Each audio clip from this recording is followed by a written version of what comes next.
Hello everyone, in this video I will show you how to fix Meta AI not showing on your WhatsApp.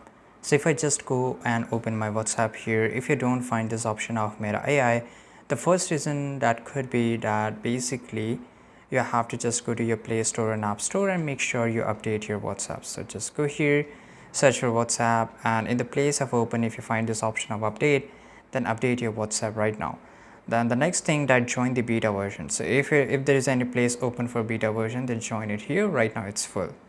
Right, the next thing is that Meta AI has not been rolled out in your country, because this is a new feature and WhatsApp is just testing out in your country. Maybe that could be the one reason that it is not showing up in your country, right? So you have to just wait for some time. So these are the only solution that you can apply it over your WhatsApp or on your phone, and it will solve your problem. I hope you found this video very useful. Subscribe.